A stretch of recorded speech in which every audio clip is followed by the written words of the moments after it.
Everyone, it's Ed from Runnable. So in this review, it's an exciting one. We've got a head-to-head of the Hoka Mach X2, one of my favorite daily trainers, against one of my newest entries into the daily trainer market. I've just purchased the Adidas Evo SL. So these are going to go head-to-head in terms of all the categories that I normally do, things like speed, price, stability, durability. And by the end of this review, I'm going to give you an overall winner. Which of these shoes, and they're quite closely matched, spoiler alert, would I recommend you purchase with your hard-earned cash? There will be some caveats in that choice. There's certain things that each of these shoes do better than the other. And I've also got some run footage where I'm running with one on each foot, looking like an idiot as normal in my local park. So please watch that if you don't mind. You'll get my thoughts as I run, which are quite important because obviously I give you my thoughts there and then, my feelings there and then as these hit the ground, right? So you can't get more accurate than that. Also in the comments, please let me know what you think of these shoes. If you've got them or if you're thinking of getting them, ask me any questions. And also, if you'd like me to do any other head-to-heads with these shoes, please let me know and I'll make sure that I get round to doing them for you. Love you all. See you soon. Watch the run footage and then we'll go through the full review of both of these head-to-head. Bang. Let's have it. See you later. Bye.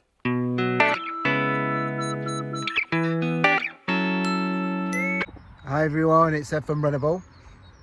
Today I'm going to be doing a head-to-head shoe comparison of the Adidas Evo SL and the Hoka Mach X2.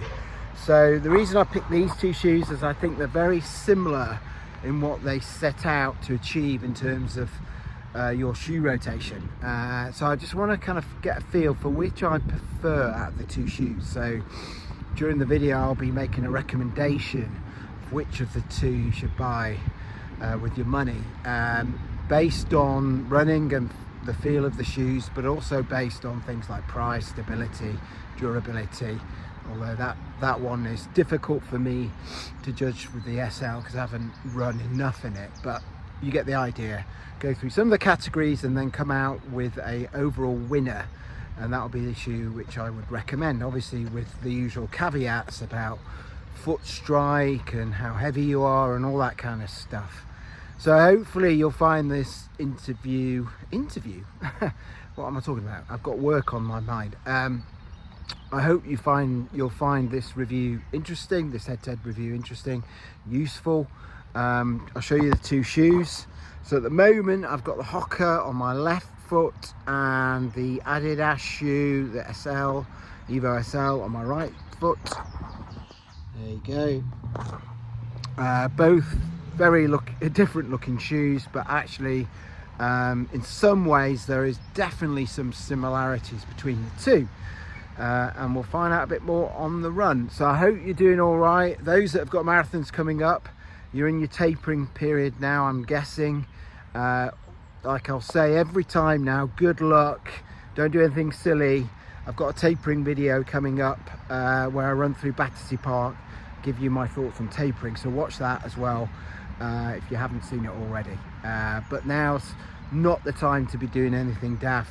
Leave all those DIY jobs till after the marathon. You know what I mean, everyone.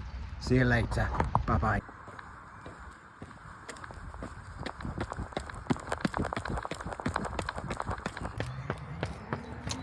Okay, so as I mentioned, I've got the Adidas Evo SL on my right foot and the Hoka Mach X2 on my left foot, and first impressions of running in both,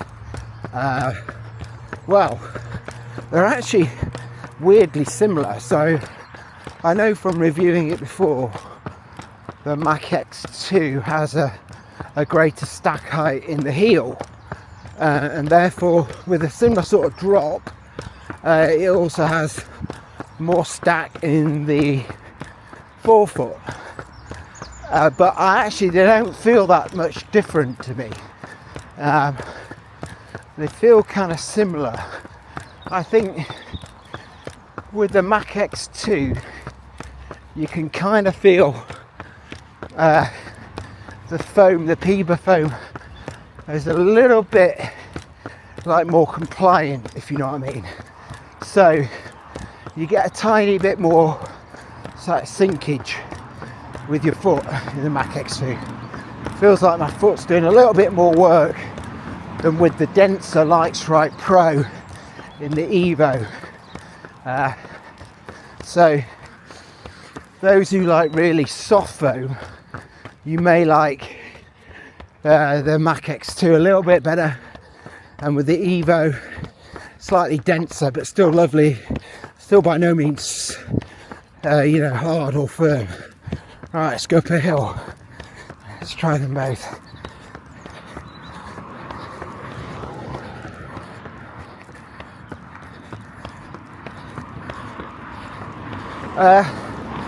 So definitely the Evo SL seems a little bit more nimble and lighter on my foot. I'm guessing there is a bit of a weight difference here. So when you have a weight difference in shoes, you really feel it when you go up the hills. On the flat it's not often that obvious. As soon as you go up a hill you can tell the difference. And obviously not all races are completely flat. So those of you that have got the Boston Marathon coming up, which I know a couple of people doing it, you've got the Newton Hills. Can't remember how many hills there are. I thought there was 3. I'm sure I read the other day there's 5. But the Heartbreak Hill is the famous hill. And I remember when I ran the Boston Marathon, I kind of thought I'd done Heartbreak Hill when I'd done one of the hills that came before it, and thought to myself at the time, that's not bad, heart's not broken. And then came Heartbreak Hill, and then my heart was truly broken. And I wasn't the only one. I had quite a bonding experience with a lot of runners going up that hill, and it'll stay with me for a long time. Right, going down the hill now. Let's see how cushioned these are. So, as you know, if you watch my channel, I land on my forefoot. Not a heavy runner, about 63 kg, and I do like to bound, so I do hit the ground with some force, and that's a good test of cushioning going down that hill. It's quite a steep hill, and grip, both fantastic regarding grip, and again very similar in terms of cushioning. I just feel like I'm getting a bit more compression and decompression with the Hoka shoe. I think the PEBA foam is slightly soft, although it is a dual blend because there's EVA at the bottom. That PEBA is really soft compared to the Lightstrike Pro that you've got in the Adidas shoe. Remember, it's not the new TPE blend that's in the Adidas Pro 4, it's the stuff that was in the Pro 3 and also Prime X and all that, those series of Adizero Adidas shoes. But I have to say, both really nice to run in, really nice feel to them, and you get really nice kind of forward pushing sensation in both. Really nice geometry, keeps you rocking forward. So these are shoes that you can use as daily trainers, but these are shoes designed to go fast in as well. So with that in mind, let's give that a go. Here we go. Up into my forefoot now, big time, and we're going to take these through their paces. Look at my watch, roughly we are at 4 kilometer pace, which is fast enough for this morning. Oh, hang on a sec. Heron. Be heron, I think. Is that a heron? Actually, I don't think that is a heron. Talking rubbish. I don't know if you can see that. Zoom in, folks.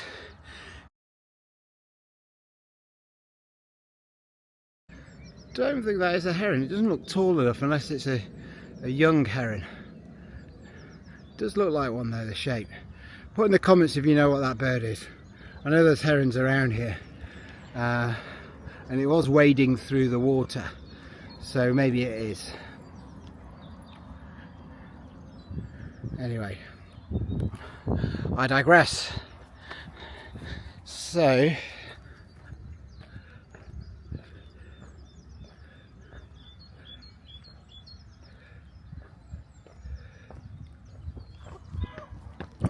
let's continue with the run now. So there, I picked the pace up, both felt really good. Yeah, both shoes that you can go fast in. I would say I got slightly more pop from the Mach X2, and that's probably because of that plate. But because of the firmer Lightstrike, I got a nicer roll through from the rocker.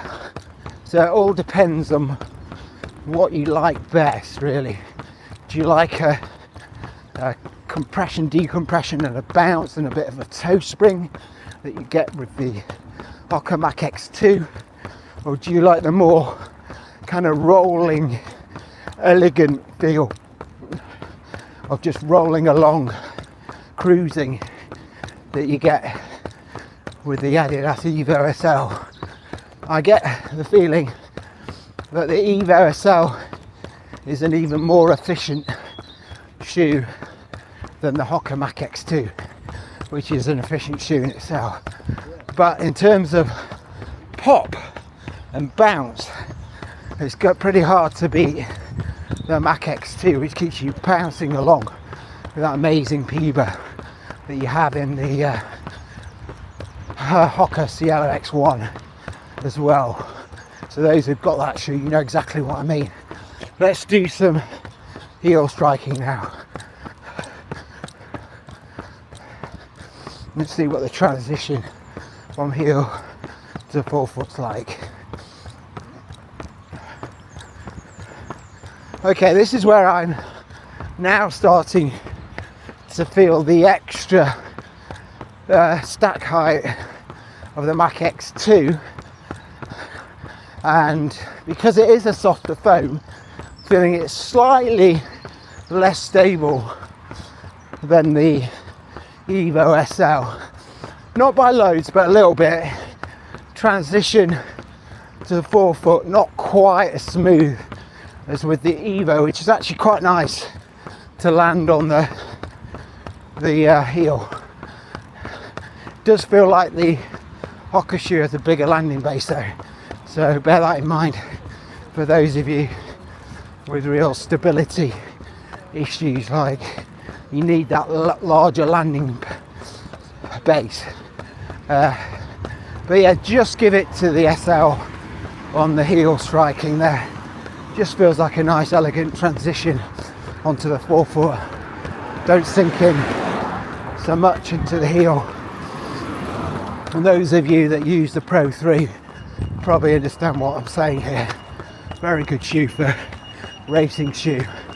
For heel strikers, this is no different. Seems like a good buy if you land on the heel. I know there is some stability issues with this shoe because there isn't a carbon full length plate. There's no wings or anything like that. But for me, it feels quite stable, as does the Hoka Mach X2. But some of you who require that extra stability might want to look at some other options, maybe like the Superblast, that type 5 and that type of shoe. It's a little bit more substantial, or the Superblast. but these two are a bit more nimble and a bit more comparable, I think. So let's summarize, because we're getting near home. The Mach X2 has a softer feel. You get a bit more of a compression, decompression. You don't feel the nylon plate loads, but I'm guessing that's one of the reasons I feel like I'm getting more bounce out of this shoe. Whereas the Evo SL from Adidas feels a little bit firmer, has a very nice geometry that allows you to roll through your stride. Feels like it just keeps you cruising along at a decent pace, and very nice to go fast in, better on the hills because it's lighter. And that is that. I'll see you later. Do you like my tiles? Yeah, I did those. I think they're Spanish tiles. I thought they'd be nice for these steps. Lots of people have said they like them. Put in the comments if you like these tiles. It'll give me a bit of a G up. Spent a lot of money on them, so hopefully they look pretty cool. Let me give you a better shot of them. Anyway, talking rubbish now. See you later. Bye bye.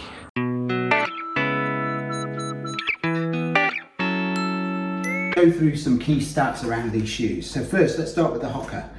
So the Hoka Mach X2 has a weight, a pretty decent weight of 255 grams in my UK size 9.5. I went up half a size in this shoe, mainly because of the constricted toe box. We'll talk about that when we talk about the upper in a minute. In terms of the heel and the stack height, you've got a massive 44 millimeters in the heel. Now Hoka states this shoe has got a 5 millimeter drop, which obviously would mean that we've got 39 millimeters in the forefoot. But actually, once I ran in this shoe, it felt like it had a much bigger drop to me, and it felt like there was far less cushioning under the forefoot. I did a bit of measuring myself, and it measured up more like 33, not 39 in the forefoot, meaning a lot bigger drop, right? So I think it's just those of you that are expecting this 5 millimeter drop, just beware. 33 millimeters in the forefoot for me to feel fine landing here. So those of you that are forefoot landers, do not worry about what I've just said. I just wanted you to be aware that I think some of the stats that Hoka are putting out about this shoe are a bit misleading.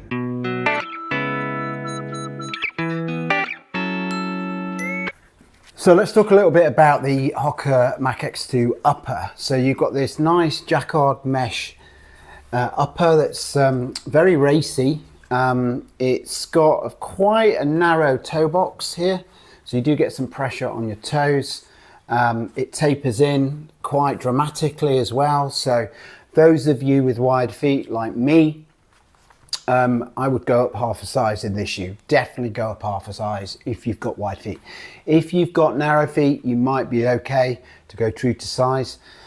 It is low volume as well, so if you've got fat toes, again like me, be prepared. You may get some rubbing on your top of your toes. It is a very racy kind of upper, so it's not that flexible. You can feel here it's very scratchy, but that isn't the main talking point about this upper. We'll get to that now.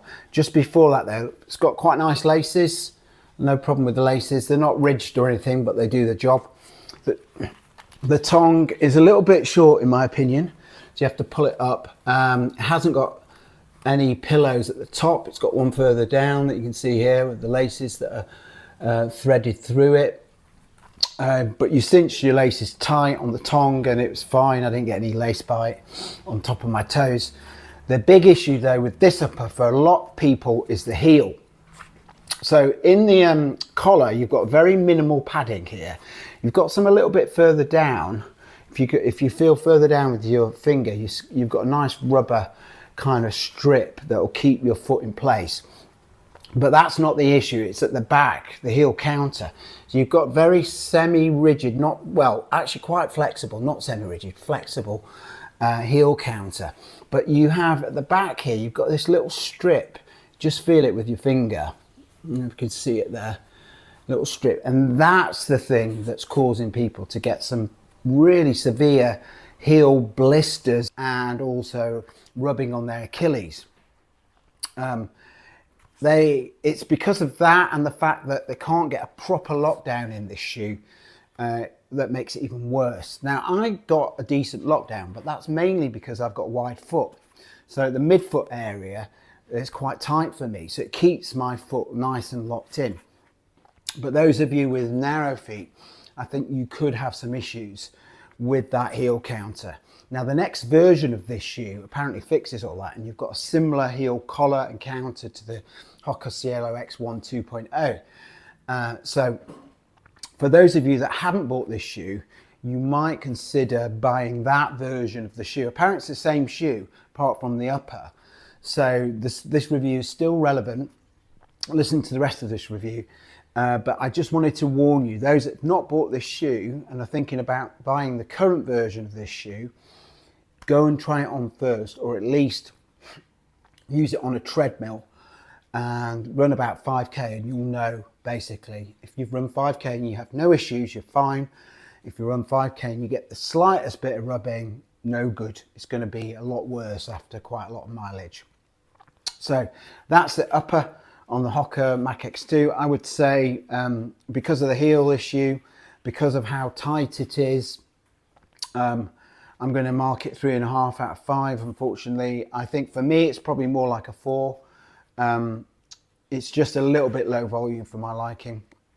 But for a lot of people, they're going to have some real issues with this shoe.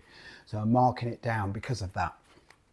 Right, so let's go through the upper of the Evo SL. So as you can see, you've got this really nice engineered mesh upper. It's really lightweight, breathable. You've got decent width in the toe box. It does taper down a bit, which is why I went up half a size to 9.5. I often do that with Adidas shoes because they're often too narrow for my wide foot. This though, on the other hand, is quite accommodating. So I would say if I had my chance over again, I would probably go true to size in this shoe. And I would suggest, other than those people with ridiculously wide feet, I would say go true to size. That's my advice anyway. Like I said, it's really nice. It conforms lovely to your foot. I've got no issues whatsoever with the material they use. It's not scratchy, anywhere near as scratchy as the Hoka Mach X2. I think generally I prefer this material. It just rubs a little bit less. But that's partly to do with how accommodating it is, and it's got quite high volume as well, so for my fat toes that's pretty good. What I didn't like about this shoe compared to the Hoka Mach X2 is the laces. The laces aren't as good. They're really thin and stringy. When you cinch them tight, they can have a little bite on the top of your foot, and that's made worse by the fact that the tongue is not gusseted and too short. There are pillows on the tongue, as you can see here, but because the tongue is quite short, it's very hard to cinch your laces across that pillow. So I did have a little bit of lace bite in the top of my foot. Nothing too horrible, but something to bear in mind. The heel collar is actually quite nicely padded. You've got decent padding there. It's not nothing too remarkable, but it's enough to give you some nice comfort and good lockdown. It's got like a rigid heel counter, which you do feel a little bit on your heel, but actually as the run went on, I did notice it less and less. At the top, you can see it's a little bit less rigid. So because of that, you don't get much aggravation on your Achilles, which is good. I got decent lockdown in the shoe. What I would say though, going back to the laces, is they are short. So if you, like me, you do the runner's knot, they are very short. And I think, to be honest with you, I would consider changing these laces. Something with, you know, the ridges in that you get in the Nike shoes. I think Adidas definitely needs to work on these laces because I think they're really poor quality, and not making them long enough to do a runner's knot is kind of like unforgivable, really. So I'm going to give this 4 out of 5 for the upper, and it's mainly because of the tongue and the laces. The rest of it's absolutely fine. In fact, if you're somebody who doesn't mind these laces and doesn't mind the fact that the tongue's a little bit short, this could easily be a 5 out of 5. It's the material is that good, and the sizing is pretty spot on.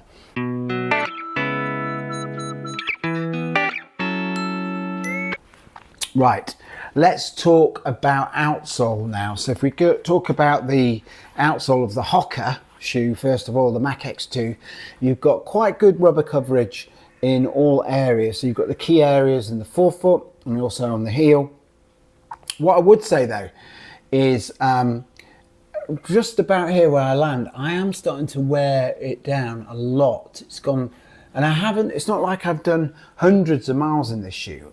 I've done enough for there to be some wear, but I would expect the rubber to be holding up a little bit better than this. I can start to see the foam wearing away here. So I've heard other people say that it's actually worn right through to this plate area here. So I think there's potential for some durability issues here in this shoe, and maybe what they should have done is brought the rubber a little bit further around to stop me hitting the foam so much, but maybe that's peculiar to the way I land rather than the shoe in general. All the other parts of the shoe, you can see the tread is still there and holding up fine. So all in all, decent outsole. You can see the plate through here. It's got some cutouts, but they don't cause me any issues. Use this shoe on wet pavements, going down hills where it's been wet, and the rubber itself has held up really well, get good grip. So I think the outsole's pretty good. It's just that one area where that slightly concerns me. So I would give this a 4 out of 5 for the outsole. I think the only thing I can think of that could be improved is maybe slightly thicker rubber around this area here, and that's specific to me, but I just feel like that we shouldn't be seeing that kind of wear if the rubber was decent. Now with the outsole for the Evo SL, you've got Continental rubber here, and all in all, again, I've done about 60k in this, got really good grip. Continental rubber I think is one of the best out there for grip for your outsole of your trainers, so I think this will wear pretty well. It's quite thin, but I think I've hadn't used these rubber enough in the past in some other Adidas shoes to know that it's probably going to wear well. What I would say though, one area of concern, again a bit like with the Hoka shoe, I'm wearing out this area here and I'm worried I'm going to catch this bit of rubber and it's going to come off. And I've seen other reviewers who have had the same sort of issue with this. Now the strange thing is, as I mentioned with the Hoka shoe, I land about here. So I would expect the wearing should be here. So I'm not really sure why I'm catching this area here at all. It's very unusual for me. But all in all, that's a minor quibble, and it could be very related just to the way I run. So I think for me, this is a 4.5 out of 5 outsole. Just marking it down slightly for this. It's a slight concern. I might be being a bit harsh there. This could even be a 5. But all in all, great grip, looks like it would be fairly durable, and decent rubber coverage on the Adidas Evo SL.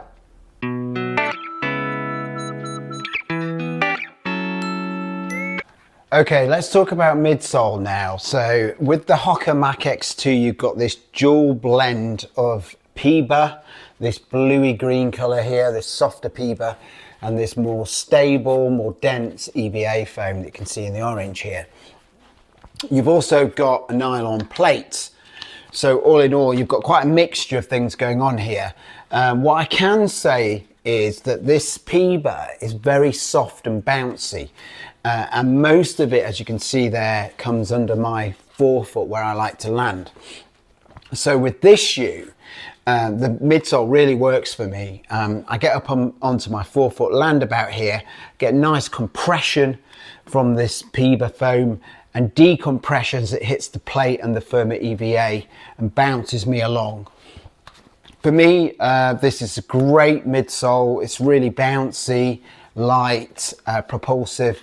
It's almost comparable to race day, you know, shoes out there.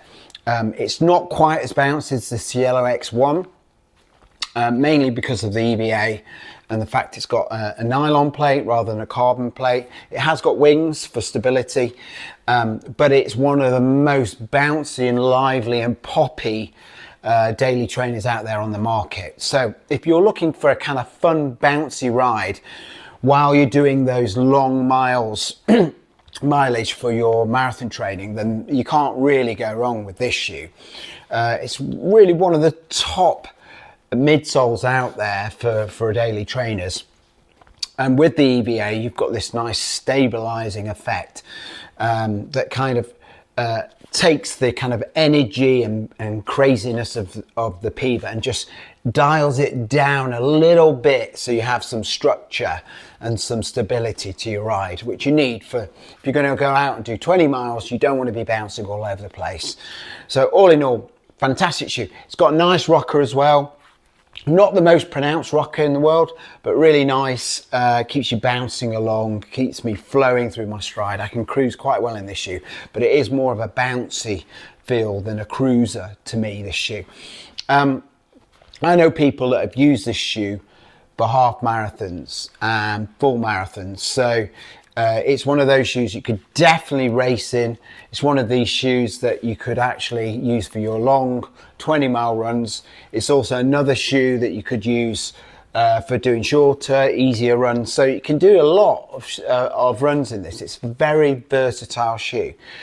What I would say though, if you're looking for a shoe, midsole that can just bound you along, keep you nice and protected and cushioned, then you can't go far wrong with this one. I'm going to score this 5 out of 5 for daily trainers. I don't think there are many midsoles better than this. Certainly the way I like to run, I'm a bit of a bounder, really suits me down to the ground.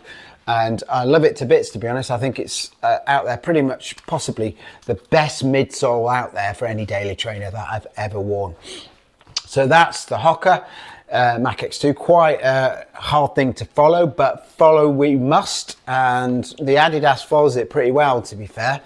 So what we've got here is a ton of Lightstrike Pro. And it's the Lightstrike Pro that was in the Pro 3. So it's not the new TPE blend that you see in the Pro 4. It's a bit more dense than that. It's a bit more a solid structure. But what it has got is this amazing geometry. You've got this rocker that starts at 60%. So when I land around here, I just glide through my stride. It's so efficient, this shoe, for me to run in. And it's such a nice feeling. It's so light and nimble, but I get just the right level of bounce, just the right level of rockered propulsion. And it stands up against the Hoka shoe in terms of the midsole. It feels like I've got more stack under the forefoot in this shoe when I land. Now I know there's some higgery-pokery with the stats around this shoe about stack heights, but this definitely feels like it's more cushioned for me when I land on the forefoot than the Hoka shoe. This feels a little bit flatter by comparison. This feels like I've got a huge wedge of foam even under my forefoot, and a really nice rockered ride. If you like rockered rides, I can barely say that, but if you like rockered rides, you'll really like the feel of this shoe. I think it's absolutely fabulous, and one which I can't recommend highly enough. It has got like a shank plate here, so some people would argue that it's long enough to be actually called a proper nylon plate. It's not that long though. It runs in the midfoot area, so many people have said this is plateless. It's not quite true. You have got that stabilizing element in there, but it's definitely not there for propulsion or anything like that. Unlike the nylon plate here, which definitely gives you a bit of a pop, this one is purely to stabilize the foam and give you a bit more of a stable ride even. Neither of these shoes are stable shoes. We're going to talk about stability in a minute, but both offer you rides that are definitely not unstable, but ones which, you know, you've got a decent level of bounce and propulsion, which means that you do from time to time have to concentrate a little bit on your foot strike, but you would expect that from shoes with this kind of foam. So this shoe, I think I would give it a 5 out of 5 as well for the midsole. Love the geometry. In fact, in many ways, it achieves the same thing as the Hoka shoe, but in a different way. It relies more on this geometry. I have that rocket ride. So I land here and flow through my stride with a nice bounce from this denser, but still nice and bouncy and propulsive midsole, which I do get just about the right level of compression, decompression. So that's the midsoles, 5 out of 5 for both. Now let's talk, as I said, about stability.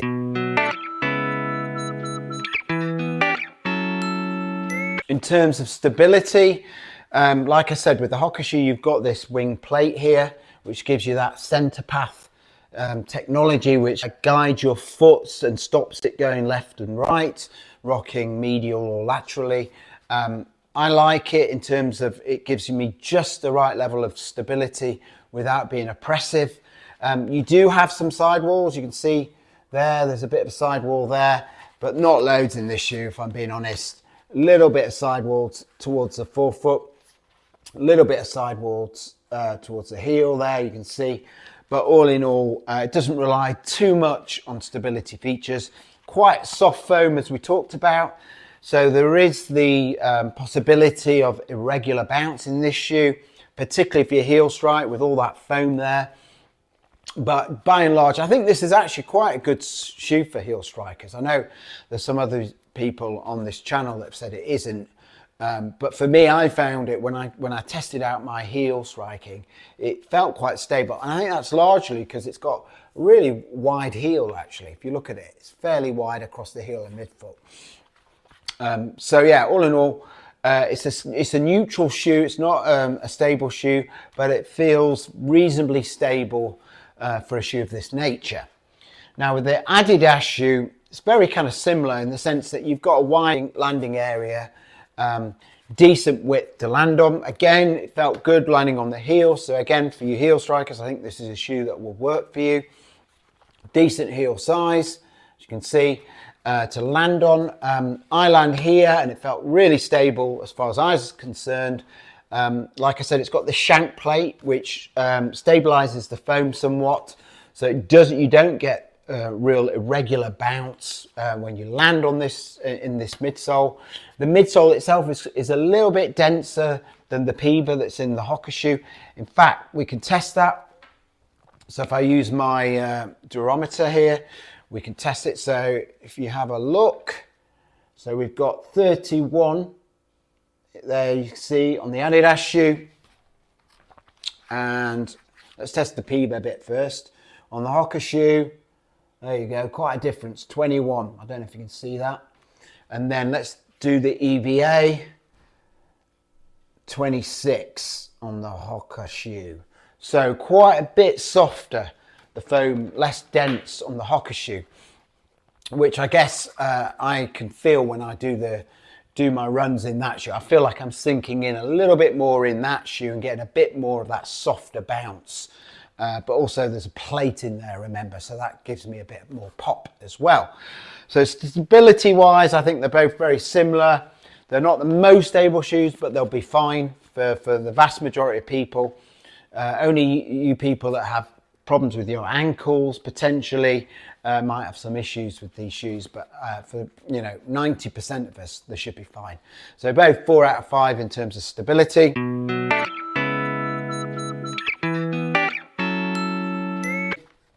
Durability, well, I've run quite a bit in the Hoka shoe already, and we are getting some wear, as I said earlier, here in this area. And in this shoe, I haven't done anywhere near as much mileage, but I am getting some wear around this heel area, which is midfoot area, which is a bit weird for me.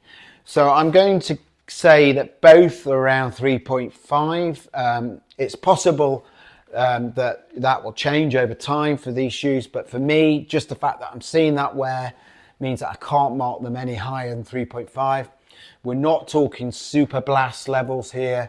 I think they're a tier below that in terms of durability.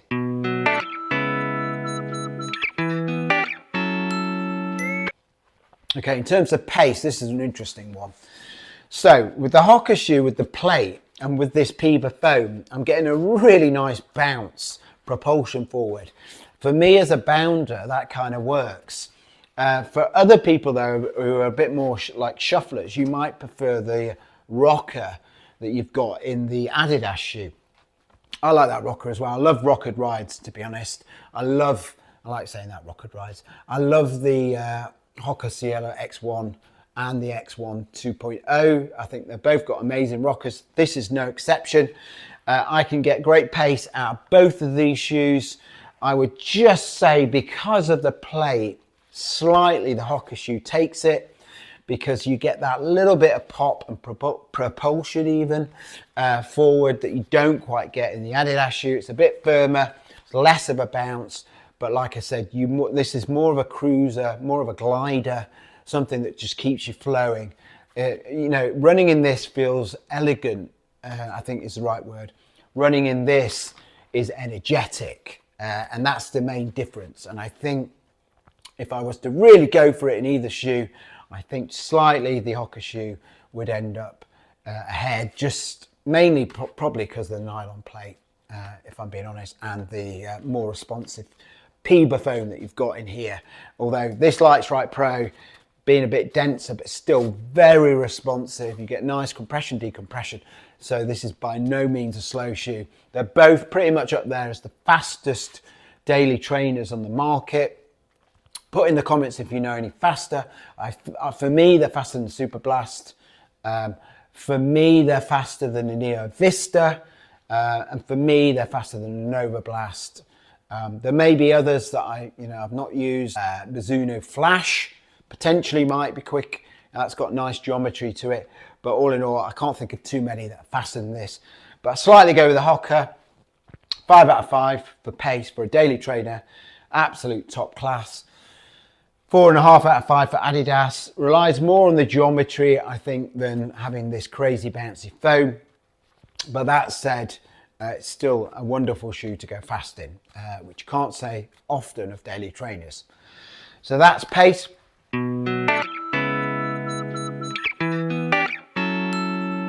Price, clear winner, £130, right? This is actually 134 because I paid more, I don't know why, for this colourway. This somewhere between 169, 160 pounds, depending on where you shop. This is clear winner, represents much better value for money. The only thing extra you're getting in this is a plate, nylon plate, but that's not enough for them to be charging, over £30 more, potentially, £40 more. So, winner by a mile, and that one is the Adidas Evo SL.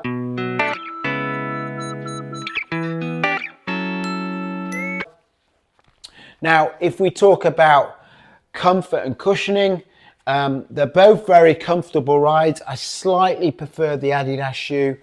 I feel like I'm getting just as much cushioning because I land on the forefoot, if not more cushioning. I prefer the feel of the upper. It's a bit kind of less scratchy than in the Hoka shoe, and it's got a bit more space for my toes. And I love the look of the Adidas shoe, compared to the Hoka shoe. So in terms of look and design, definitely I would go with the Adidas shoe. I like the Hoka shoe, don't get me wrong, it's a bit crazy, but this is one of my favorite looking shoes out there, and it's one that actually I'm happy to go and runs with, but happy to go down the gym or wear it out, casually as a trainer, which you shouldn't do with running shoes, by the way. But if you have to, it's not a bad shoe to do that with, right? So that's that.